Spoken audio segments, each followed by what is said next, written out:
Hello, my name is Deanna Keels, and I'm co-founder and CEO at Stemmed, where we're helping companies diversify their workforce from the inside out.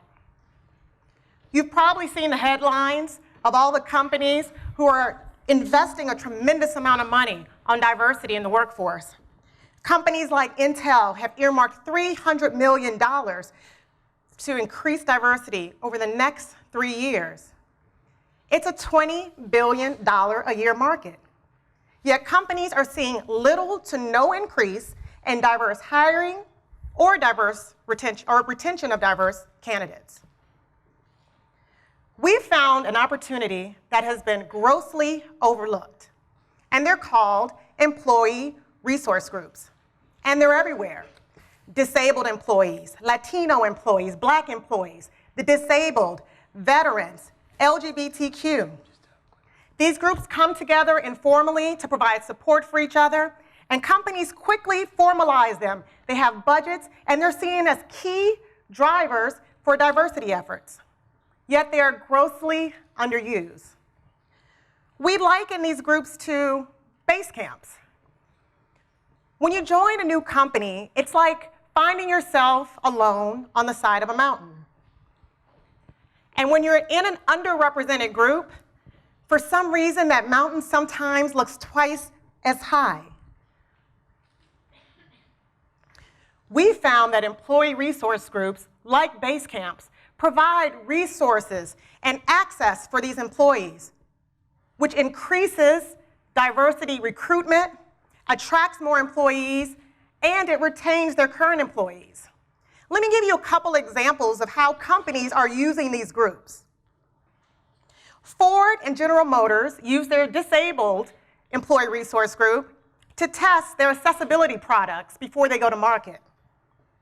AT&T's Veterans Employee Resource Groups actually work together with recruiters to help them translate past military experience so the recruiters understand whether or not they're qualified for jobs.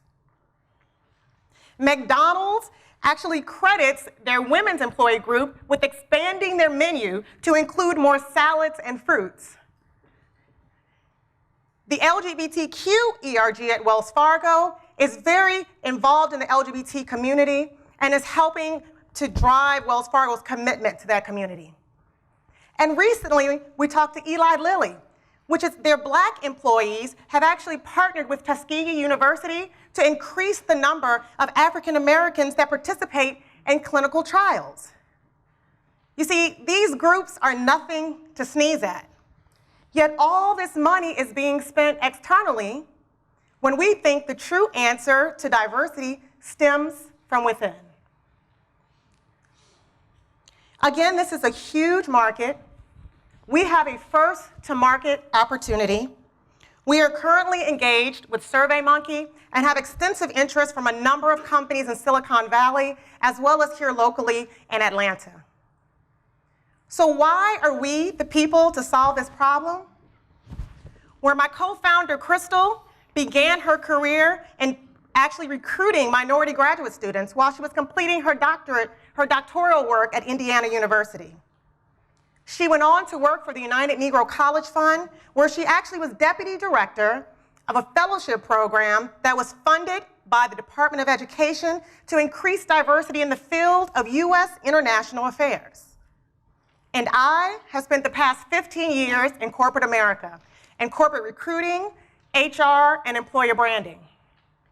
In fact, before I started at Stemmed, I was head of global talent acquisition for a Fortune 300 company, ACO, here in Atlanta, where I was responsible for recruiting, diversity, and talent management technology for over 25,000 employees in over 125 countries. So you see, we're not only interested in diversity for some of the obvious reasons, being from an underrepresented group, but we know that diversity clearly affects companies' bottom line. As demographics continue to change in the US, having diverse perspectives, being able to recruit top talent, and retaining your current top talent is essential. We've got a lot more to share. We've actually not only depended on our own expertise, but we've talked to over 400 people from companies that are leading in innovation around diversity. We're currently building our product, and we're interested in anyone who'd like to make an impact on the diversity and inclusion industry. Thank you.